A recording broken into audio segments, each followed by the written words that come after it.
ರಾಜಶೇಖರ್ ಅವರು ಸ್ಥಾಪಿಸಿರುವಂಥ ಒಂದು ಆರೋಗ್ಯಧಾಮ ಅನ್ಬೋದು. ಅದನ್ನು ಆದಿಮ ಕಟ್ಟೋ ಕಾಲದಲ್ಲೇ ಅವರು ಕೂಡ ಅದನ್ನು ಆರಂಭ ಮಾಡಿದ್ದಾರೆ. ಬಟ್ ಅವರು ಭಾಳ ದೊಡ್ಡ ಪ್ರಯತ್ನ ಅವ್ರದ್ದು. ಅಲ್ಲಿ ಆಹಾರದ ಮೂಲಕನೇ ನಮಗಿರೋವಂಥ ರೋಗಗಳನ್ನು ಹೆಂಗೆ ನಾವು ಕಡಿಮೆ ಮಾಡ್ಕೋಬೋದು ಮತ್ತು ಏನು ಕಾಯಿಲೆಗಳನ್ನು ಕರಿಬೋದು, ಅದು ನಿಜವಾದ ಕಾಯಿಲೆಗಳಲ್ಲ, ಅದು ಆಹಾರದ ಕೊರತೆಯಿಂದ ಬರುವಂಥವು. ಆ ಆಹಾರವನ್ನು ಸರಿಯಾದ ರೀತಿಯಲ್ಲಿ ಹೆಂಗೆ ತೊಗೋಬೇಕು ಏನು ಅನ್ನೋದನ್ನು ಪೂರ್ತಿ ಅವರು, ನಾನೊಂದು 7 ದಿನಗಳ ಕಾಲ ಇದ್ದೆ, 7-8 ದಿನಗಳ ಕಾಲ ಆಹಾರದ ಮೂಲಕನೇ ನನಗೆ 425 ಇತ್ತು ಇಲ್ಲಿ ಏನು ಶುಗರ್ ಲೆವೆಲ್ಲು. ಅಲ್ಲಿ ಹೋದ್ಮೇಲೆ ಏನಾಯಿತು ಅಂತಂದರೆ ಅದು ಕಡಿಮೆ ಬಂದು ಒಂದು ಕಾನ್ಸ್ಟೆಂಟ್ ಇದಕ್ಕೆ ಬಂತು, 122 132ವರೆಗೂ ಬಂತು. ಅದರ ಆಹಾರ ಪದ್ಧತಿ ತುಂಬ ಆಹಾರದ ಬಗ್ಗೆ ಅವ್ರು ಭಾಳನೇ ಅಧ್ಯಯನ ಮಾಡಿದ್ದಾರೆ. ಅವ್ರ ಮೇಲೇ ಪ್ರಯೋಗ ಮಾಡ್ಕೊಂಡು ಅವ್ರು ಕಂಡುಕೊಂಡಿರುವಂಥ ಒಂದು ದೊಡ್ಡದಿದೆ. ಒಂದು ಖುಷಿ ಆಯ್ತು ನನಗೆ, ಯಾಕೆಂತಂದರೆ ನಮ್ಮ ಡಿಸ್ಟ್ರಿಕ್ಟಲ್ಲಿ, ಅದು ಕೋಲಾರ ಡಿಸ್ಟ್ರಿಕ್ಟಲ್ಲಿ, ಅದು ನಮ್ಮ ಕೋಲಾರ ತಾಲೂಕಲ್ಲಿ, ಅದರಲ್ಲೂ ಎಲ್ಲೋ ಇರಬೇಕದು. ಎಲ್ಲ ದೊಡ್ಡ ದೊಡ್ಡ ಜಿಂದಾಲ್ ಅಂತಾರೆ, ಇನ್ನೊಂದು ಅಂತಾರೆ, ಎಲ್ಲೆಲ್ಲೋ ಅಂತಾರೆ. ಇಲ್ಲಿ ನಮ್ಮ ಹತ್ರನೇ ಈ ಥರದ್ದೊಂದು ಭಾಳ ದೊಡ್ಡ ಒಂದು ಇದಿದೆಯಲ್ಲ ಅಂತ, ಸಂಸ್ಥೆ ಇದೆಯಲ್ಲ ಅಂತ ತುಂಬ ಚೆನ್ನಾಗಿದೆ, ಖುಷಿಯಾಯಿತು. ಇನ್ನೂ ಅದು ಬೆಳೆಯುತ್ತೆ ಅದು. ಆಮೇಲಿಂದ ನಾನು ಅಲ್ಲಿ ತುಂಬ ಶ್ರದ್ಧೆಯಿಂದ ನೋಡ್ಕೊಳ್ಳೋಂಥ ಇವರಿದ್ದಾರೆ. ಒಳ್ಳೆಯ ಅನುಭವ ಆಯಿತು ನನಗೆ ಅಷ್ಟು ದಿನ. ಎಲ್ಲಕ್ಕಿಂತ ಹೆಚ್ಚಾಗಿ ಐಸೋಲೇಷನ್, ಅಂದರೆ ಬರೀ ಜನಜಂಗುಳಿಯಲ್ಲಿ ಬದುಕಿ ಒಂದಷ್ಟು ದಿನ ಕಾಲ ಜನರಿಲ್ದೇ ತಂಪಾಡಿಗೆ ನಾವು ಇರೋದಿದೆಯಲ್ಲ, ಅದು ನಮ್ಗೆ ಅರ್ಧ ಸೊಲೆಸ್ಕೊಡುತ್ತೆ ಅದು. ಇನ್ನು ಮಿಕ್ಕಂತೆ ಆಹಾರದ ಮೂಲಕ ಅವರು ಎಲ್ಲ ಈ ಏನು ನಮ್ಮ ಒಳಗಿರೋಂಥ ಟಾಕ್ಸಿಕ್ ಅಂತ ಕರಿತೀವಲ್ಲ, ಮಾಲಿನ್ಯಗೊಂಡಿದೆಯಲ್ಲ, ದೇಹದ ಮಾಲಿನ್ಯ ಇದೆಲ್ಲ, ಅದನ್ನೆಲ್ಲ ಅವರು ಶುದ್ಧಗೊಳಿಸ್ತಾರೆ ಅವರ ರೀತಿ. ತುಂಬ ಚೆನ್ನಾಗಿದೆ ಅಲ್ಲಿನ ವಾತಾವರಣ, ವಿಶಾಲವಾಗಿದೆ. ಆಮೇಲಿಂದ ನಿಸರ್ಗದತ್ವಾಗೇ ಮರಗಿಡಗಳು ಬೆಳೆದಿದ್ದಾವಲ್ಲ ಅಲ್ಲಿ. ಹಕ್ಕಿಗಳು, ನಾನು ಬಹುಶಃ ಬೆಟ್ಟದ ಮೇಲೆ ತುಂಬ ಹಿಂದೆ ಕೇಳ್ತಿದ್ದೆ, ಒಂದು 20-25 ವರ್ಷಗಳ ಹಿಂದೆ ಅಷ್ಟೊಂದು ಹಕ್ಕಿಗಳಿದ್ವು. ಈಗಿಲ್ಲ, ಈಗ ಜನ ಜಾಸ್ತಿ ಆಗಿರೋದ್ರಿಂದ ಹಕ್ಕಿಗಳದೆಲ್ಲ ಕಡಿಮೆ ಆಗಿಬಿಟ್ಟು. ಆದರೆ ಅಲ್ಲಿ ಮಾತ್ರನೂ ಹಕ್ಕಿಗಳು ಮತ್ತು ಅದರಂಥ ಸಂತೋಷ ಇನ್ನೊಂದಿಲ್ಲ.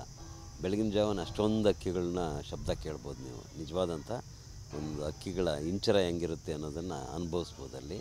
ಆಮೇಲೆ ಇದರಲ್ಲಿ ನೀವು ಎಷ್ಟು ದೂರ ಬೇಕಾದ್ರೂ ವಾಕ್ ಮಾಡ್ಬೋದು, ಆ ಥರ ಜಾಗ.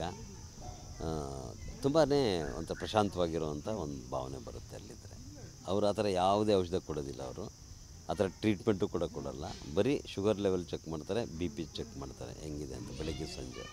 ಅದರ ಮಧ್ಯೆ ಬರೀ ಇದರಿಂದನೇ ಅವ್ರು ಕೊಡ್ತಾರೆ. ಇನ್ನು ಆಹಾರನ ಕೊಡೋದರಿಂದಾಗಿ ಆಹಾರದ ಮೂಲಕನೇ ನಿಯಂತ್ರಣ ಆಗೋದು ಹೆಂಗೆ ರೋಗಗಳು ಅನ್ನೋದು ಅವರ ಇದು ಮೆಥಡಾಲಜಿ. ಫೈನಲಿ ಬ್ಯೂಟಿಫುಲ್, ಹೋಗ್ಬೋದು. ತುಂಬ ಅನೇಕರು ಬರ್ತಾರೆ, ಬೇರೆ ಬೇರೆ ಭಾಗದಿಂದ ಬರ್ತಾರೆ. ಅಲ್ಲಿ ಹೋಗ್ಬೋದು. ಹೋದ್ಮೇಲೆ ನಿಮಗೆ ಒಂದು ಏನು ಮುಖ್ಯವಾಗಿ ಭಾಳ ಸ್ಥೂಲಕಾಯ ಇದ್ದರೆ, ನಾನೇ ಕೇಳಿದ್ದೀನಿ, ಬಂದ ಒಂದು ವಾರದಲ್ಲೇ 2-3 kg ಕಡಿಮೆ ಆಗಿರೋದನ್ನು ಕೇಳಿದ್ದೀನಿ. ಆಮೇಲೆ ಇದನ್ನು ಶುಗರ್ ಲೆವೆಲ್ ಭಾಳ ಇದ್ದದ್ದು ಕಡಿಮೆ ಆಗಿರೋದನ್ನು ಕೇಳಿದ್ದೀನಿ. BP ಕಂಟ್ರೋಲ್ಗೆ ಬಂದಿರೋದು ಕೇಳಿದ್ದೀನಿ. ಆ ಥರ ಹಲವು ಕಾಯಿಲೆಗಳು, ಇದೊಂದೇ ಅಲ್ಲ, ಇನ್ನು ನೋವುಗಳು ಸಂಬಂಧಪಟ್ಟಂಗೂ ಕೂಡ ಎಲ್ಲಕ್ಕೂ ಕೂಡ ಆಹಾರದ ಮೂಲಕನೇ ಅವರ ಔಷಧಿ, ಆಹಾರನೇ ಔಷಧಿ ಅನ್ನೋದು ಅವ್ರ ಕಾನ್ಸೆಪ್ಟು, ಪರಿಕಲ್ಪನೆ ಚೆನ್ನಾಗಿದೆ. ಜನಸಾಮಾನ್ಯರು ಹೋಗ್ಬೋದು ಅಂತ. ಈಗ ಉಳಿದ ಪ್ರಕೃತಿ ಚಿಕಿತ್ಸೆ ಮತ್ತು ಪ್ರಕೃತಿ ಇದಕ್ಕೆಲ್ಲ ಹೋಲಿಕೆ ಮಾಡಿದ್ರೆ ಇಲ್ಲ ಅಂತ ದೊಡ್ಡ ಇದಂತೇನಿಲ್ಲ. ಜನಸಾಮಾನ್ಯರು ಅಂತಂದರೆ ಸಾಮಾನ್ಯವಾಗಿ ಒಂದು 7,000 ರೂಪಾಯಿ 10,000 ರೂಪಾಯಲ್ಲಿ ಅವರು 7 ದಿನಕ್ಕೆ 10,000 ರೂಪಾಯಿ ಇರ್ಬೋದು ಅಂತ ಅನಿಸುತ್ತೆ. ಅದು ದೊಡ್ಡ ಹೊರೆ ಏನಲ್ಲ ಇನ್ ಕಂಪೇರ್ ಟು ಅದರ್ಸ್. ಬೇರೆ ಕಡೆಗಾದರೆ ಲಕ್ಷಗಳನ್ನು ತಿಂದುಬಿಡ್ತಾರೆ ಅವರು. ಇಲ್ಲ, ಆ ಥರ ಇಲ್ಲ. ರೀಸನಬಲ್ ಆಗಿದೆ ಹೇಳ್ಬೋದು, ರೀಸನಬಲ್ ಆಗಿದೆ. BP ಶುಗರ್ ಪೀಡಿತರಿಗೆ ಇಲ್ಲಿ ಸಿಗುತ್ತೆ ಸರಳ ಪರಿಹಾರ. ಬೊಜ್ಜು ಸಲೀಸಾಗಿ ಕರಗುತ್ತೆ. ಸ್ಟಂಟ್ ಹಾಕಿಸಿದ್ರೆ ರಕ್ಷಾ ಕವಚ ಸಿಗುತ್ತೆ. ಹಾರ್ಟ್ ಪ್ರಾಬ್ಲಮ್ಗೆ ಇಲ್ಲಿದೆ ಸೊಲ್ಯೂಷನ್. ದುಬಾರಿ ಖರ್ಚಿನ ಬಗ್ಗೆ ನೋ ಟೆನ್ಷನ್. ನಿದ್ರಾಹೀನತೆ, ಮಾನಸಿಕ ಖಿನ್ನತೆ, ಉಸಿರಾಟದ ಸಮಸ್ಯೆಗಳಿಗೆ ಸ್ಪೆಷಲ್ ಸಂಜೀವಿನಿ ಮಂತ್ರ. ಜೀವ ಸಂಜೀವನ ನ್ಯಾಚುರಲ್ ಲೈಫ್, ಚಾಮರಹಳ್ಳಿ, ಬೇತಮಂಗಲ ರಸ್ತೆ, ಕೋಲಾರ.